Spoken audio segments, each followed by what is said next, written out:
Who will speak about some recent developments on spinor fields and Dirac operators. Okay. Thank you. I have my own stuff.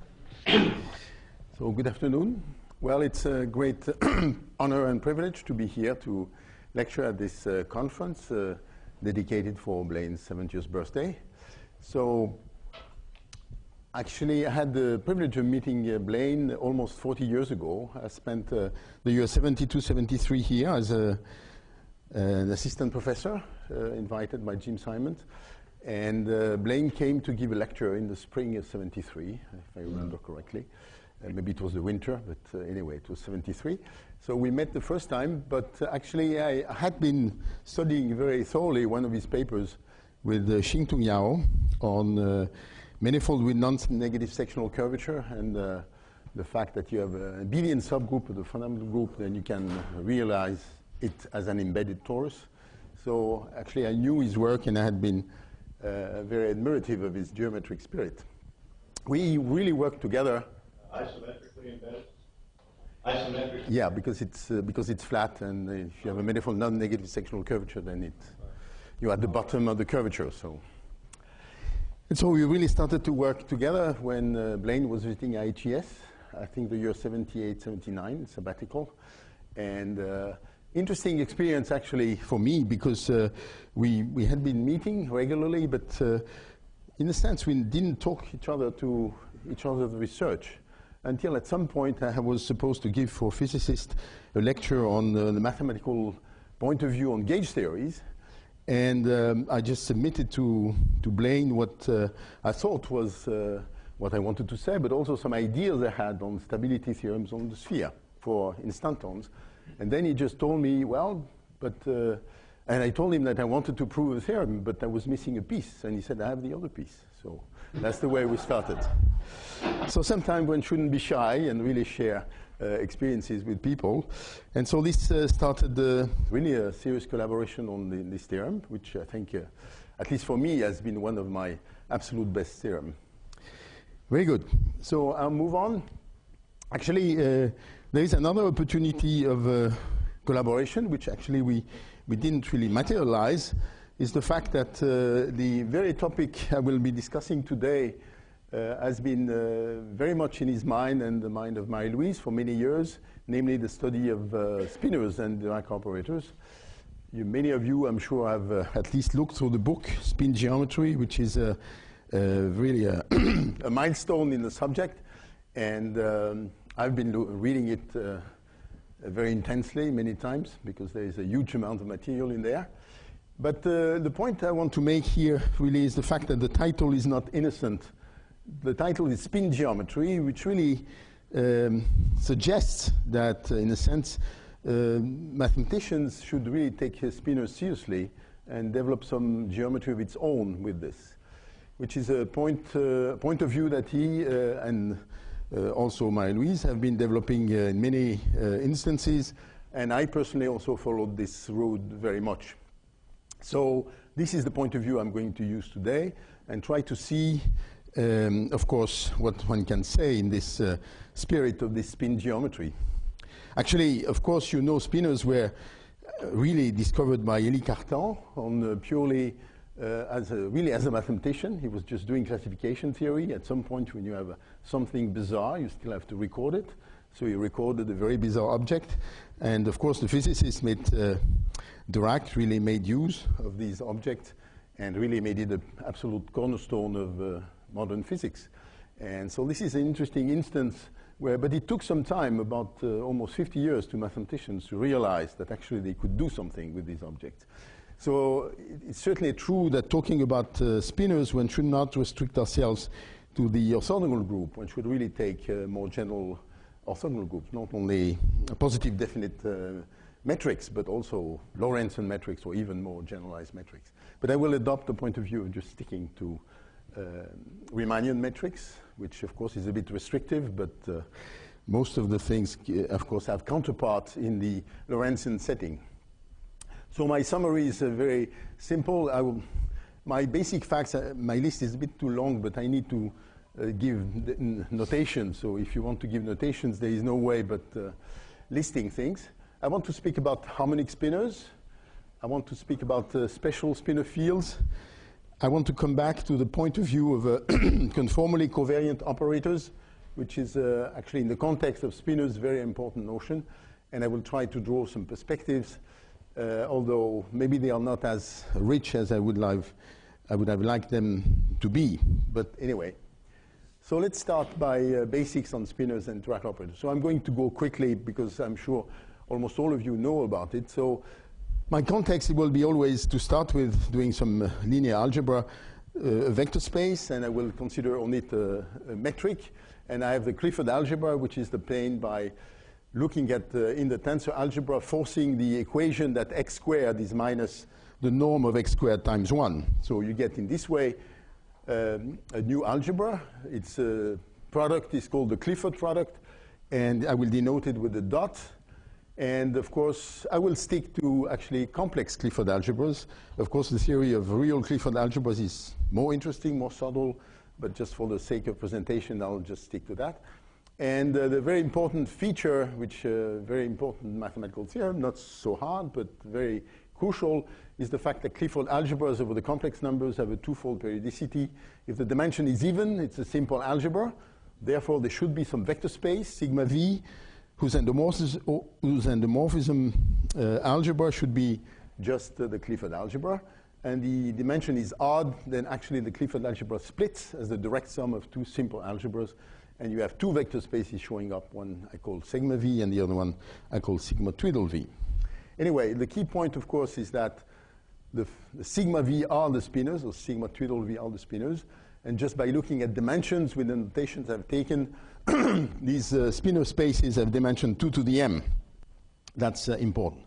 But already you see from this something which has been puzzling people for quite some time, namely the way you get to the spinors makes it very implicit, actually. So if you really want to construct them, it's easy to construct actually the projective space over the spinors, because that's just the space of lines in the vector spaces.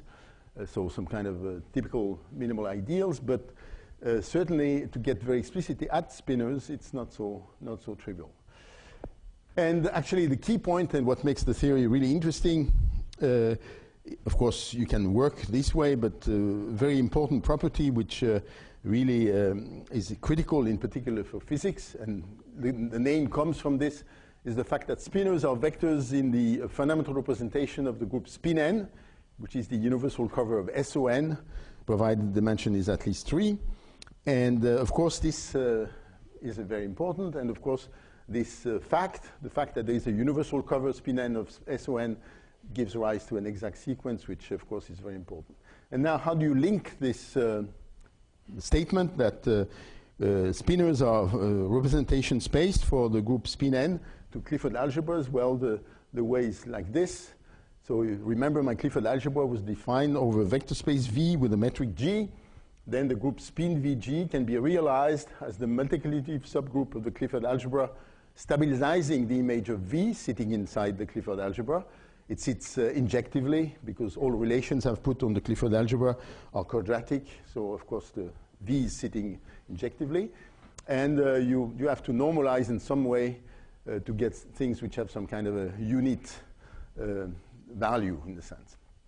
And then as a result, because you can realize it in this multiplicative way, then you can, through the adjoint representation, you have an action of spin Vg on the vector space V.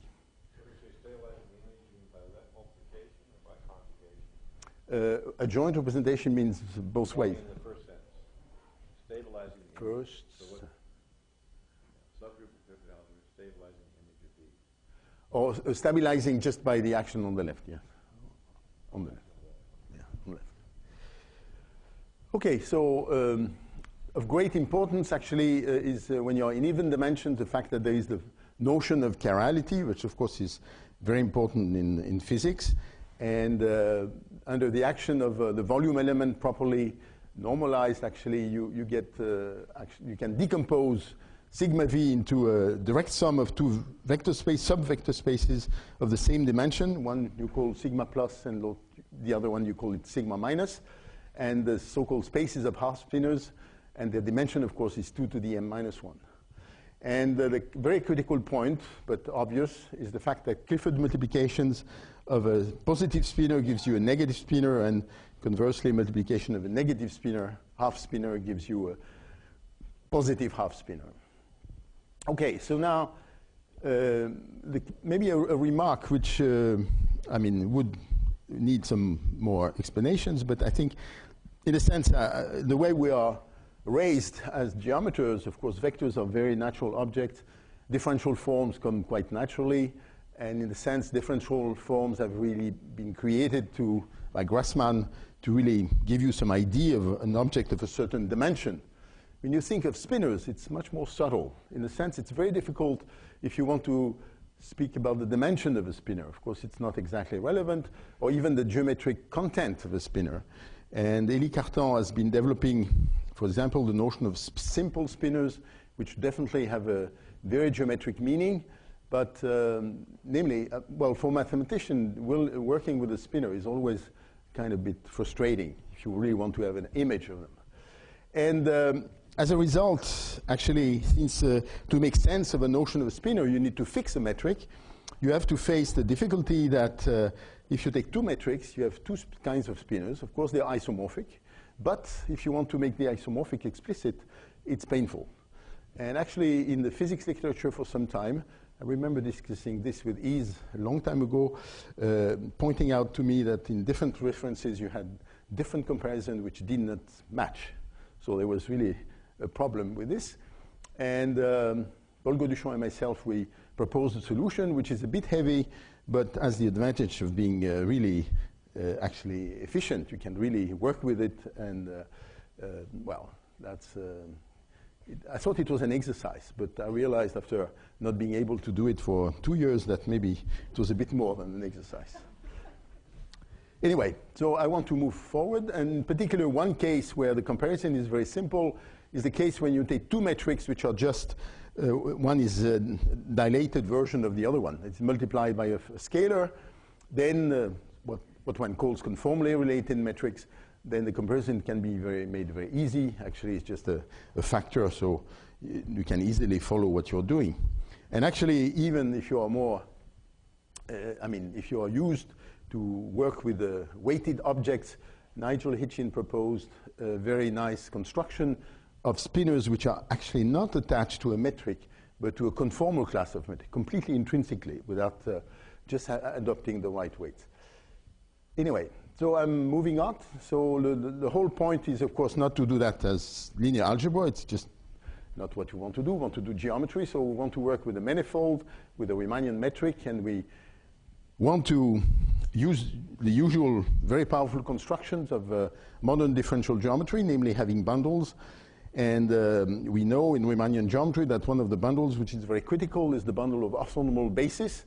And if you want to do the same in the spinor situation, that is, you need the spinorial basis, but then you have a problem because you cannot do it in general. You have a topological constraint to do that, which is that a certain Stiefel-Whitney class, W2 of M, has to vanish. If you don't have this vanishing, then you cannot do that in a consistent way over the manifold. So, and the setup now is for all the geometry I'm going to do is going to be the following one. I'm going to work, as I said, with a Riemannian manifold, Mg, and then I have the bundle of orthonormal frames. And then I will be looking for a double cover of this bundle, whose structure group is not SON, but spin n, because that's a double cover of SON. And I will be choosing one of these coverings, which is actually choosing a so-called spin structure on the manifold. I can do it, because I made the assumption that W2 of M is 0. But maybe I can do it in several ways. So there is no unique spin structure a priori, and you can describe them fully. I don't want to do that here. And now my very critical object is the bundle of spinors, which is, as usual, when you have a principal bundle, you can, if you have a representation of the group, you can construct the associated bundle, and that's the bundle of spinors. And then the spinor field is just a section of this bundle, and the bundle of cliffs of the algebra exists without restriction on the second Stiefel-Whitney class. And of course, it acts on the spinor bundle really through Clifford multiplication. So that's well done.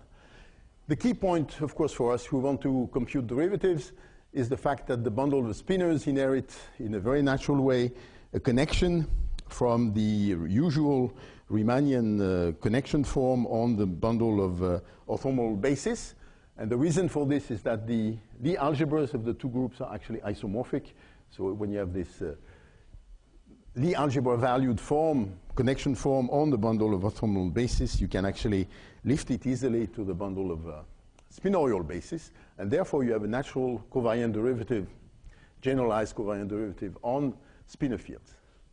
Okay, so now the key point, and that's something which sometimes is not pointed to, which I think is a pity. And actually, historically, the way it happened was kind of anecdotal, is the fact that if you look at the space of spinor fields and you are interested on natural operators, universally defined operators in this context, actually, first-order differential operators, actually, you have to look at the principal symbol of such an operator, which will be a map which will be defined on T star m, the cotangent direction, tensor with the bundle on which you operate, namely the bundle of spinors. And actually, if you want to look at what are the possible operators, actually, you have to decompose this tensor product into irreducible components. And when you do that, you just get two components, which means that the space of naturally defined differential, first-order differential operator on spinor fields actually is two-dimensional. So one dimension is generated by the Dirac operator, corresponding to one of the sigma sub gamma of m sitting inside T star m tensor sigma gamma m. So I wrote the definition of the Dirac operator, which is very simple.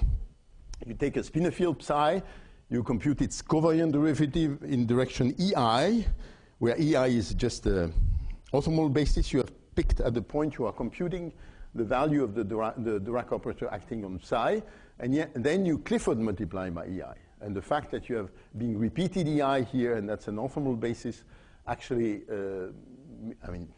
means that it doesn't depend on this basis. And actually, the principal symbol of this operator is exactly Clifford multiplication.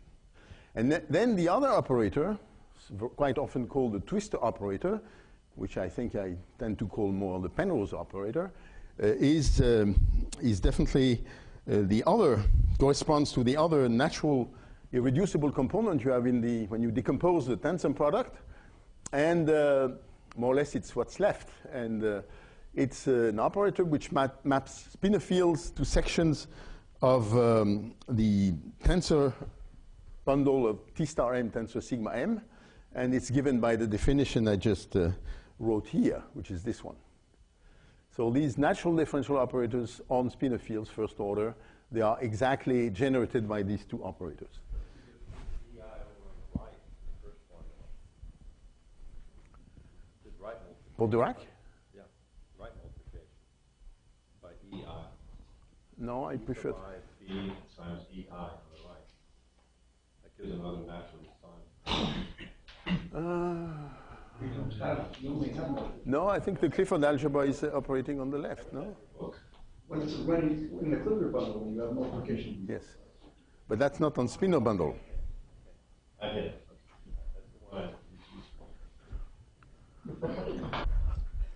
Anyway, so these are these two operators, very, very important. And the very important properties of Dirac are just by construction. I said the principal symbol is Clifford multiplication by the cotangent direction. So if you iterate Dirac twice, you get Clifford multiplication by psi times psi. So you get exactly minus psi squared. Therefore, you just get the square of Dirac is like a Laplace-Beltrami operator.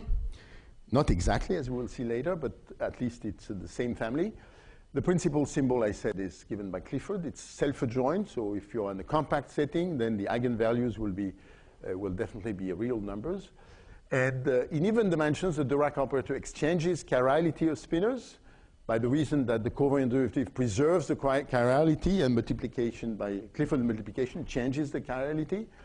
And there is a very fundamental formula which I said that the square of Dirac is like a Laplacian, but it's not exactly like, it's like a Laplacian, but not exactly the same value as a Laplacian. There is a correcting term which was actually first discovered by Schrödinger in the 30s, but rediscovered by Lichnerowitz in the 60s, which is that you get really the usual Laplacian, taking a full covariant derivative, then decomposing with the adjoint. but then you have a correcting term which is 1/4 the scalar curvature. And the fact that you have just this very simple term here as correcting term is extremely important, of course. So the scalar curvature is just a function, so it's a very simple mathematical object.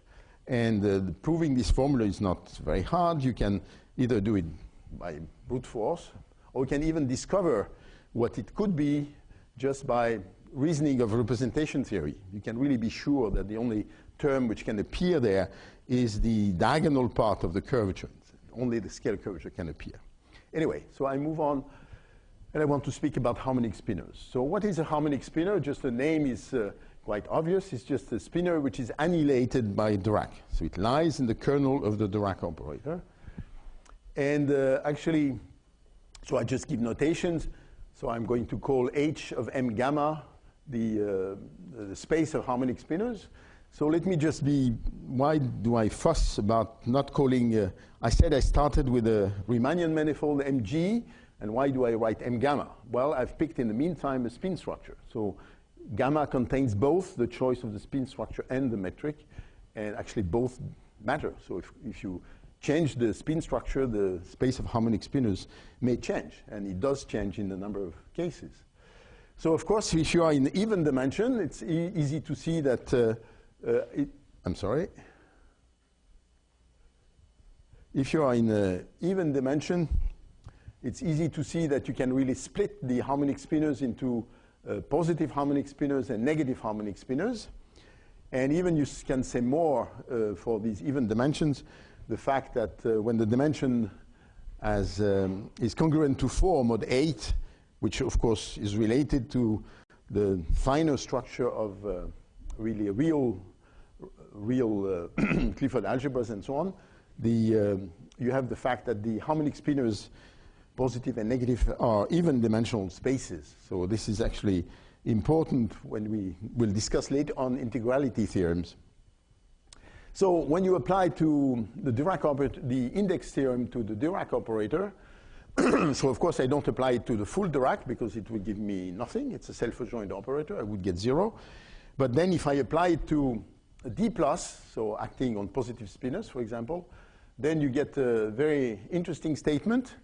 A priori, I should not write this. I should write here, so this is the dimension of the kernel of Dirac on positive spinors. I should have the co-kernel of Dirac on positive spinors, but of course, because it's self-adjoint, it's the same thing, and the adjoint of D+ is D-. So of course, the co-kernel of D+ is exactly the kernel of D-, so I can write this.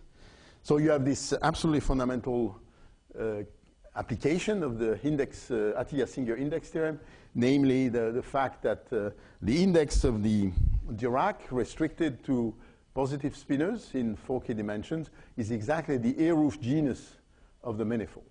So of course, here I have something depending on the spin structure and the metric, and here I have something which is purely topological. So that's, of course, a very important piece of information. And this fact has a number of consequences, and on the topic which is very classical in differential geometry, namely trying to relate metric properties to topology. So this is, of course, this will be the basis for integrality theorems, because if you look at the definition of the A-roof genus, it's not clear at all. It's certainly a rational number, but it's not clear it's an integer. And you know it is an integer because it's different of dimensions. And so, for example, if you already look at the case k equal 1, that is 4-dimensional manifolds, here you get something which is signature divided by 8. So you already get a very subtle integrality theorems. And remember, I told you that when the dimension is congruent to 4 mod 8, you have even dimensions. So it's not only divisible by 8, but divisible by 16. So you get back the Rochlin theorem about divisibility. Historical comment. It could be true that this integrality theorem was known first. Yes, it was. And motivated the index theorem. Should ask Singer. Yeah, maybe. So there's a way to prove it using, construction with the spinor with bundles. Oh. And bots result on shared characters. So Sure. I think that Singer said this must be an index. I think that might be. Could that be Gelfand who said that? No. Could that be Gelfand who said that? It should be an index. I I think it was Gelfand who pointed out. But again, that's different. The index is an integer, and it's a topological quantity, so you should have a topological formula for it. That's what he said. Mm-hmm. Earlier. But I think Dennis is right. It was in principle that the spin manifolds A roof was an integer. And that, Yes, and that's true. Yes. Okay, so next one, of course, it gives you a lower bound for the dimension of harmonic, the space of harmonic spinors, because at least if you have, if this number is a certain number, then of course you have to have this difference to have a certain value. And actually, immediately you remember I showed you this formula. I need to see it again. This formula here clearly shows that you have, it's going to link the question of existence on a manifold of a metric with positive scalar curvature will be linked with the properties of harmonic spinors, for the reason that this operator is by definition a positive operator. So if the scalar curvature is a positive operator, it means that this sum of two positive operators is a positive operator, so they cannot be a psi non-zero, which lies in the kernel. And therefore, if you know that A roof genus on the spin manifold is not is non-zero, then automatically you have a contradiction.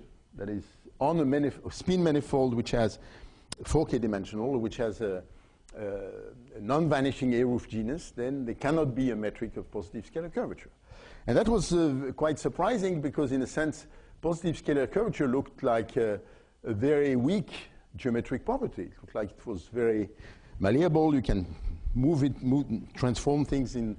You have enough freedom to really get metrics positive, but it was not. And actually, this topic of studying spaces admitting metrics of positive scalar curvature has been totally influenced by this. And there have been many different contributions, but the very, very critical contribution to start with were by Gromov and Blaine. And in particular, they really generalized this. I just presented to you the very brute force statement, which was given by Lichnovitz, 1960. Actually, Singer told me that he had also noticed that. And, but then you can sophisticate this very much and study the spin cobordism ring more carefully and see what you can draw from that. And so typically, so that was what they did in the simply connected case. For the case of non-simply connected manifolds, they use completely different techniques, so which is a very nice paper published in Publications mathématiques de l'IHS. So I should make propaganda for my institute from time to time. And anyway, so you have to think of the A roof genus in a much more general context, and but still it helps you to get very deep statement. Anyway, this, as I mentioned, this question of deciding whether a manifold admits a metric of positive scalar curvature has been now basically completely solved, and many people have contributed to this, but the person who more or less finished the whole story is Stefan Stolz, and he didn't use, I mean, he went away from spin cobordism and really used spin boardism, and really has now a complete dictionary between the two situations. And of course, the surprise is a little bit the fact that if in a boardism class you have a manifold which admits a metric of positive scalar curvature, actually you can go from this class to any other class by some kind of surgery, but this surgery still supports the fact that you still keep a metric of positive scalar curvature. Anyway, so that was a typical example of use for a strictly Riemannian problem of this approach by spinors. By the way, I stress again, all what I said is valid for manifolds admitting a spin structure. But actually, Blaine, Lawson, and Michel Gromov showed that if there is no spin structure, actually things are very simple. They always exist a metric of positive scalar curvature if they are simply connected. So that was show that even this restriction, you can get around it in some way. Okay, so now the study of really the dimension of harmonic spinors, so how many harmonic spinors there are on the manifold, were started very early, and it was really really the theme of the thesis of Nigel Hitchin. And Nigel, actually in his thesis, does two different things, both of them very nice. One is to look at, I gave you a very rough case and use of the index theorem for spinors, spinor fields. And so he generalizes to other dimensions than 4K, particularly with result for in 4K plus 1, 4K plus 2. And also gives many, many examples, some very interesting, still very interesting today, examples of manifolds on which the dimension of the space of harmonic spinors depends on the metric. So, of course, we know that this balancing between positive and negative spinors, of course, is topologically invariant, but it doesn't tell you anything about the sum. So, and it does show many examples. So, in particular, he shows that all n manifolds for which the dimension is congruent to 0, 1, or 7, but 8, they all admit harmonic spinors. He also computes very explicitly the spectrum of the Dirac operator for a very specific family of metrics, which we used to call the Berger metrics, which are very simple metrics. Actually, if you think of the distance spheres in projective spaces, and so in CP2, then of course, when you start, basically you start with the standard metric, infinitesimally, but then the more you go, the more the circle, which really is against the opposite point on the projective space, squeezes. So when you get to the end, these circles are very, very tiny, and you can actually compute explicitly everything concerning these spheres. And actually, these metrics have been used again by Christian Baer. Actually, you can, what you do for the S3, you can do it for S2K plus 1, and you can actually, 2M plus 1, I'm sorry, and then you can really finally get the result that on all 4K plus 3 spin manifolds using some surgery, what you have obtained on the sphere, you can really glue it and actually create many harmonic spinors. So that's a nice situation. And actually, now the question on existence of harmonic spinors on spheres has been completely settled recently in the last 4 or 5 years. First by Lutz Seeger, who has shown that 4K dimensional spheres, on which, of course, there is no interesting topology, but you can create harmonic spinors.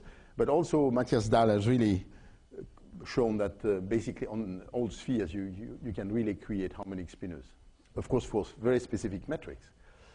Okay, so I'm going on with the discussion of properties about harmonic spinors. And actually, so in a sense, I was pushing in the direction of saying I want to get the number of harmonic spinors, or the dimension of the space of harmonic spinors as big as possible. But you can, and in particular, I didn't say, but it was on the slide, that if you are on F3, actually this number is unbounded. When you get these families of spheres, when the circles get smaller and smaller, from time to time you hit values for harmonic spinors with the Dirac operator has a huge kernel. But you can play the other game, namely try to see whether you can actually achieve the minimum number of harmonic spinors, and whether you actually generically, if you take a metric, it's bumpy enough that you have not more harmonic spinors as you are forced to. And so this was actually a game which has been played by many people. And Stefan Meyer proved that it is the case in dimension less than 4. You have to be a bit careful because in lower dimension, a priori the problem looks simpler because you have the feeling you know the objects very explicitly, you can control them, you can compute with them, and so on. It's not exactly true because then, as usual in lower dimension, topologists know that very well, there is not enough space to do a number of things. So it's a balancing between 1 and 2. But then it was proved by Christian Baer and Matthias Dahl that actually you do hit the minimum for all simply connected n manifolds. And recently, actually, both the authors, Bernd Hamann, Matthias Dahl, and Emmanuel Humbert, actually proved the general theorem that generically a metric hits the minimum value of the dimension of harmonic spinors. But they recently published a very interesting paper which they show that actually you can do that by modifying the metric in a small, very, very small neighborhood, and which looks like very interesting thing. So you can destroy, in a sense, harmonic spinors just by a very small modification which is based on a small subset. And actually, what you have to do there, which is actually not so pleasant, is the fact that you have to invent a way of grafting spinors. But I told you, I mean, the spinor doesn't make any sense unless you have fixed the metric. So you have this balance between, I'm going to modify the manifold I'm in, I'm going to modify the metric, but then I'm coming up with new spinors in a sense. So how can I compare these two and get things done? So this is the technical difficulty. At some stage, not in this last paper, but in the paper before, they have been using the formula that Gauduchamp and myself produced for the variation of the eigenvalues of Dirac when you modify the metric, which actually is a very interesting example of if you do that brute force and you think of spinors as not changing when you go from one metric to the next, the formula you get is wrong. So the key element in the formula comes from the fact that the notion of spinors is changing when you change the metric. So that's a side comment. Anyway, so I'm moving now to special spinor fields, and physicists have been using special spinor fields for many, many years. So the first definition I gave is the definition of a killing spinor. So a killing spinor, it's very interesting also to see historically how it happened. It was really, the notion was invented by Penrose, and it was not invented at all for what it is really good for, in a sense, a priori. He was looking for the geodesic equation on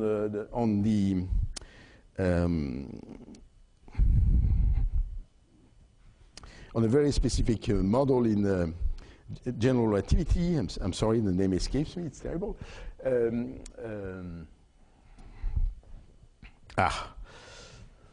So what are the examples? Very critical example in general relativity, generalizing Schwarzschild.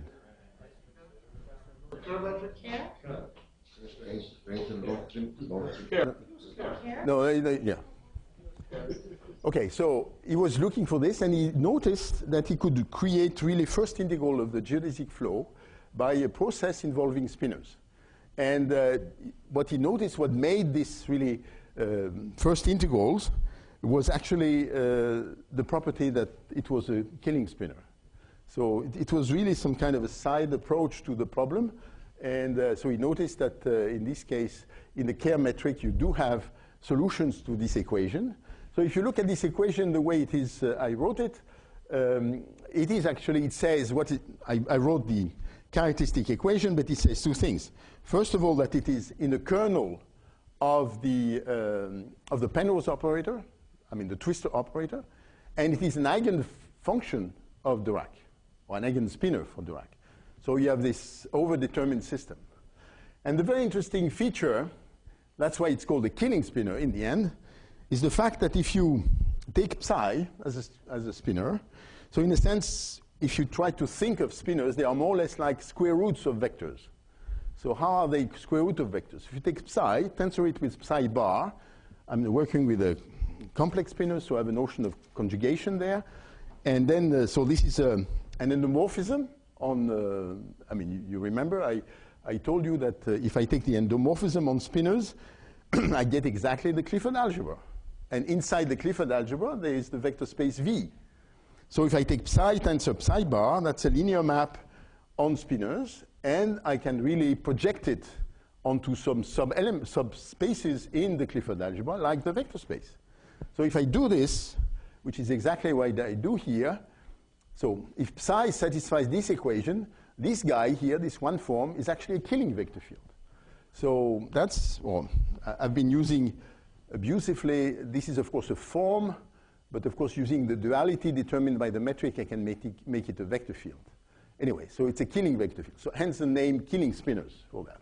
So in a sense, killing spinors are square roots of killing vector fields. But actually they have other components, because I did project my psi onto the psi tensor psi bar. I projected onto the one form, onto the vector space, but I could project it onto two forms, onto three forms, onto four forms, anything I want.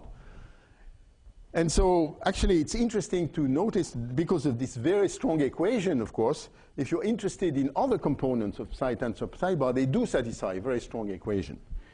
So actually this is one way of saying that this equation here is really overdetermined. So in a sense, generically, if you take a metric, it will never, ever admit a solution to this equation. Anyway, so what kind of constraint it is? Oh, it's an infinitesimal isometry. So the flow generated by this vector field is a flow of isometries. And of course, they satisfy also an overdetermined system of equation. I mean, if you take a generic metric, there is no infinitesimal isometries. Okay, so in a sense, this is one way which gives you a lead to supersymmetric transformation, because you can really use this. If you have such a psi, which is a killing spinor, then you can really transform other spinor fields into actually one forms by doing this construction. So in a sense, it's a way of transforming fermionic fields to bosonic fields. But if you look at this equation here and play with it a little bit, you get very good surprise. For example, if you compute the curvature, because you can do it by iterating, you see, take this equation, apply dy to it, and skew symmetrize it, you will get the curvature. Then you see very quickly that you get a very simple formula, namely the evaluation of the curvature 2 form on the spinor gives you this very simple form. And it's easy to see from this formula that actually for Ricci, you get the formula that automatically it's a multiple of the metric. So in order that on a given manifold you have a killing spinor, you need the metric to be Einstein. But actually you have many more properties. And so it's Van der Neusen here who produced a long list of properties of such metrics. The Weil tensor has very specific properties and so on. But the true solution of this problem, that is understanding which manifolds admit killing spinors, was really obtained by, actually just before I do that, let me comment. Of course, if lambda is 0 in my equation, it just says that the killing spinor is parallel. Anytime you have a parallel object on a manifold, Riemannian manifold, you know that you have a reduced holonomy automatically. If, so you remember it was Ricci was lambda squared times g, so lambda squared must be a real number. So either lambda is I times a non-zero number, but then M is automatically non-compact. And if lambda is a non-zero R, then automatically the Ricci curvature is lambda squared, so it has positive Ricci curvature. If it's complete, it's automatically a compact manifold. Anyway, the key construction to solve this problem with killing spinors is due to Christian Baer. It's a beautiful construction, geometric construction, which says that you take M, you cross it with a half line. That's what I do here. So I build some kind of a cone over M, and I put the very simple metric. G is my metric on M, and I just put some kind of a cone metric, exactly the way you would build a cone. And then from this, you just have to be careful how you identify the group spin n plus 1 with the Lie algebra on the base of the cone, here M, and then it maps spinor fields on M onto spinor fields onto Cm, provided you just do this proper identification. And then the great discovery of Christian Baer was just the fact that the killing spinors on M automatically map to parallel fields on Cm. So on M, you do not have a reduction of holonomy, but you have a reduction of holonomy on Cm. And actually, this is one way you get some exceptional holonomy coming up. So it's an interesting situation. Okay, so this were the killing spinors. But then these killing spinors have been generalized in many different ways. And many people have shown how these killing spinors are actually connected to submanifold theory. So I just point out one example. So one person who has been doing this in the case of surfaces is Franz Pettit, who has really redone a lot of the theory of surfaces using just a spinorial approach. I'm skipping it. I could have covered it, but and I want just to mention the construction due to Christian Baer, Paul Goduchon, and Andrei Moroianu, which is the following one, which actually very nice paper in which they do a number of interesting things in a very elegant way. So you start with a manifold M, and you assume that on this manifold there exists a certain field of linear maps, so I call them S, which are actually symmetric.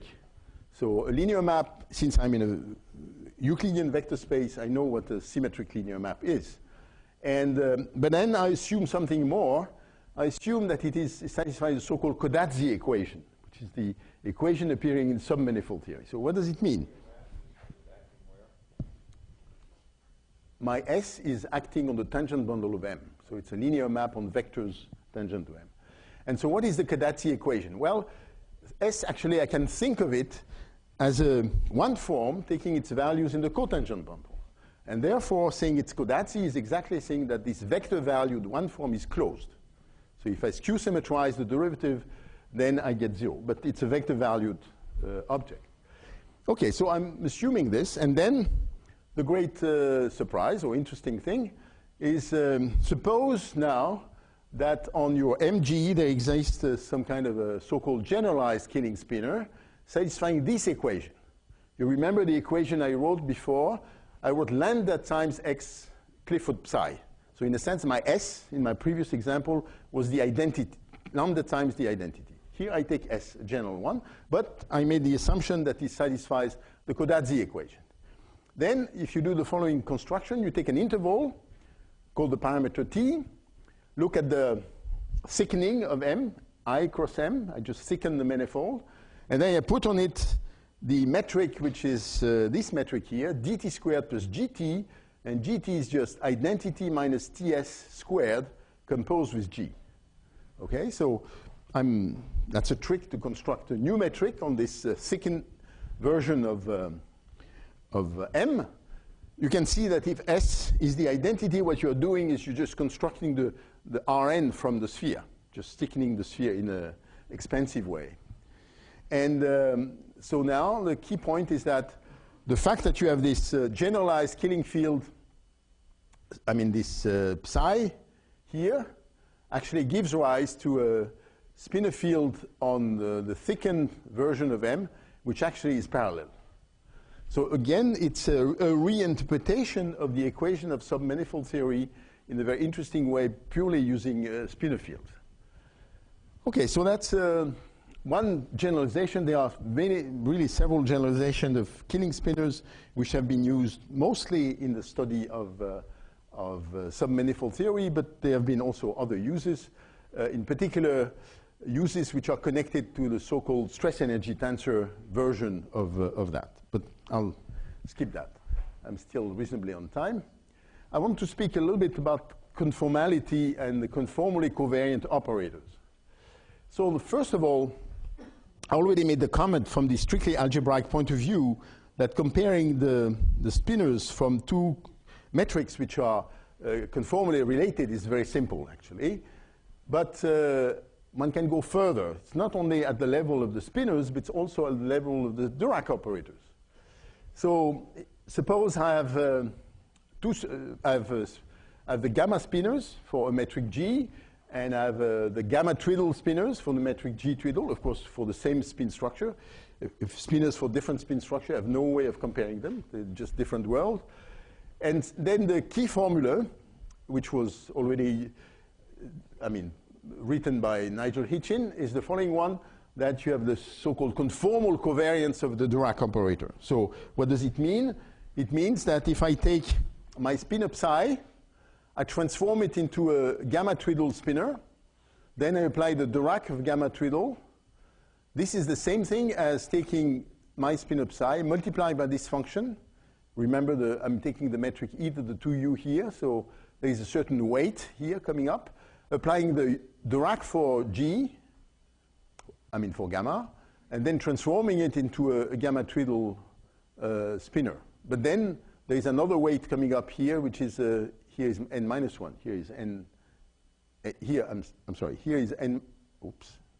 Here is n minus 1, here is n plus 1.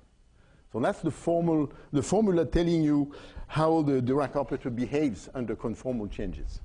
So it's not exactly conformally invariant. I would rather call it conformally covariant with very specific weights. And there is another, there are many operators which are known to be conformally covariant. There is another one very important in differential geometry that everybody knows, which is the so-called modified Laplacian or conformal Laplacian, which is just usual Laplacian plus the scalar curvature. And of course, you need to, either you put the factor here or you put the inverse here. You choose what you prefer. But remember, if you put it here, it's like 1 over 4. Remember the Lichtenowitz formula, which was 1 over 4. But here, there is a correction, n minus 1, n minus 2. And if you will see in a minute that this n minus 1, n minus 2 is very much related to the conformal behavior of Dirac and the conformal Laplacian. So for this operator, it's also very nicely behaved when you make a conformal change, which has to do with how the scalar curvature transforms when you make a conformal change of the metric. And here is the formula. Very similar to the one for Dirac. That is, you take a function, you put a weight on it, apply the conformal Laplacian. It's the same as computing the conformal Laplacian of u and putting a different weight. So here it's n minus 2 over 2, n plus 2 over 2. Remember that before it was n minus 1 over 2 and n minus 2 over 2.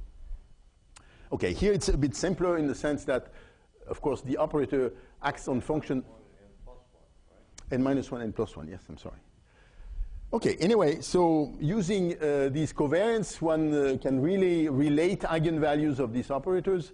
And there is one which has been actually starting point in this theory due to Usama Ijazi, who showed that you have this any eigenvalue of Dirac squared.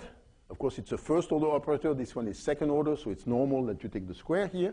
It is always larger or equal up to a coefficient which is very well determined. That's an optimal inequality with the lowest eigenvalue of the conformal Laplacian. And of course, what's very important, as I said, it's optimal in the sense if you have equality, it means that on the spin manifold, you have actually existence of a killing spinor.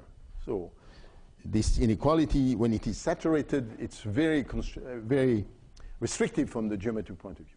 Actually, recently, this has been, really extended because quantity which has become extremely important when you study conformal geometry, the so-called notion of Q curvature. And the notion of Q curvature varies from one dimension to the next. And it's, in a sense, in the same spirit as the integrand of the Euler characteristic, but not the value of the Euler characteristic, just another combination. And you can actually also complete these inequalities by inequalities involving the Q curvature. So there have been several papers in this direction, but you have to play with the various quantities.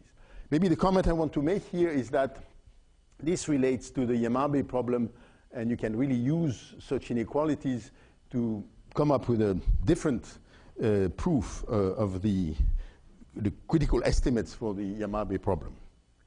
So this is more or less what I wanted to say. So I'm finishing with perspective. So I will try to tell you. So you've seen a number of instances in which taking a spinorial point of view has been really shedding some light on very classical problems in Riemannian geometry connected to curvature, relation between curvature and topology, things of this nature, submanifold theory, so you can really revisit a number of classical domains of differential geometry using this point of view. But actually, personally, I'm a bit disappointed because I was expecting more. I don't know what Blaine thinks of that, but anyway, so one thing which for me is missing, and I think my feeling is that we just missed it. I personally spent quite some time on this question. You see, we have seen this marvelous relation with something nobody expected, actually, that positive scalar curvature should be obstructed in such a way. And there was no hint from the purely differential point of view, purely differential geometric point of view to get such an idea. But personally, I'm very much interested in the Ricci curvature, and my feeling is that really the spinorial point of view should tell you something on the Ricci. And one place where you see this happen is in this marvelous formula. When you have a killing spinor, all of a sudden the Ricci curvature becomes Einstein, and it comes from nowhere in a sense. And so there is I just discussed that with Nigel briefly today. There is one physicist in France who has been stressing and pushing us to consider something he has written as a contraindu note as the starting point for study, who is Bernard Juliat, a very well-known expert in supergravity. And he really came up with a a formula which he thought would be really a linkage with between the Ricci curvature and spinors. And this formula, actually, you should not just work with spinors, the usual spinors, which of course physicists call spinors with spin 1/2. But actually, he insists that you should really consider very seriously spinors with spin 3/2. And then the natural operator is not the Dirac operator, but the Rarita-Schwinger operator. And then there is a very strange situation in which really some kind of linearization attached to Rarita-Schwinger, the only term which appears there is the Ricci curvature. So that could be also a different way of looking into a linkage between the Riemannian geometry and the spinor geometry. I've been playing with this for some time with no success, so I'm sure younger people will have more energy and will be more clever than I was. Anyway, thank you very much, and happy birthday.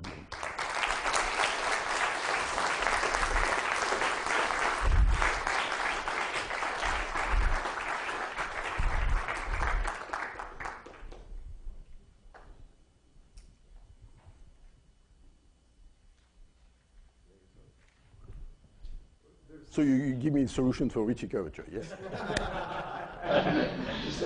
The very last remark you made may be known to all sorts of people, but these conjectures due to Stefan's faults about the relationship between positive Ricci curvature and Witten genes. Yes. By any chance go through this Rarita-Schwinger? I don't know how to do it. No, the equation a priori is quite different. I don't know how to connect it. Maybe there is something else than Rarita-Schwinger which is to play a role. Maybe something which has some non-linearity in it, which would be different. I'm not sure I've been sticking to linear operators when I mentioned that. Maybe you have to, for example, one thing I didn't say, which I could have said, among the generalization of killing spinors, there are really notions which are actually looking at non-linear versions of the killing spinor equation. That is, you put a weight on the right-hand side, which is a norm of psi to a certain power. And actually, in submanifold theory, this comes up very naturally.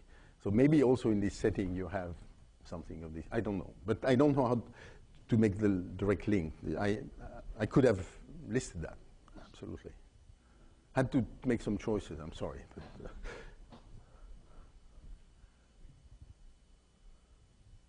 Do bundles of pure spinors play your role? That's a good question.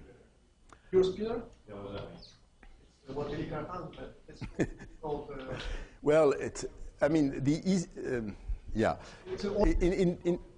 When you are in 4 dimensions, actually, you can really think of the spinors. The spinors are directly connected, or the positive spinors are directly connected to complex structures.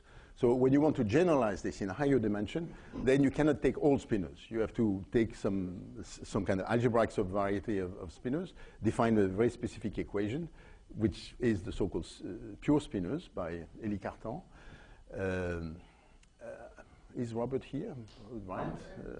I'm here. Yeah, here is the expert. So, but I don't know. Projected pure spinors, that's a twistor space. Yes.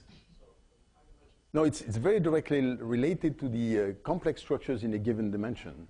So in a sense, in the same way as I said, the projective space of spinors is a very natural object.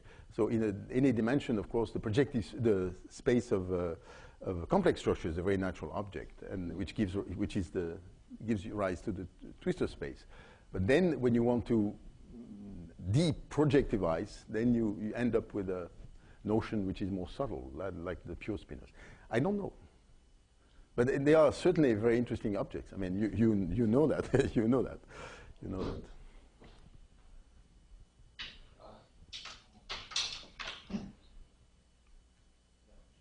So in physics, we expect also supermanifold to play some role. So when you talk about spin geometry, isn't that part of the same thing? Yes, it should be. I mean, there is an interesting paper showing that if you work fully in the context of supermanifold theory, then the killing spinors are really the super isometries.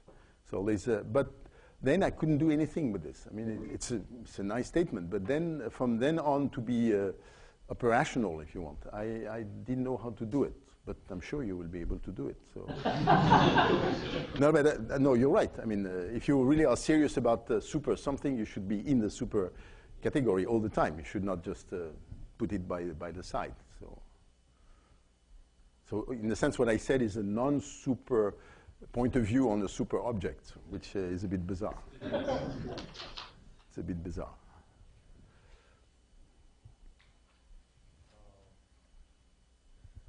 So you mentioned at the end that you've been thinking a lot. Can you put the last slide up again?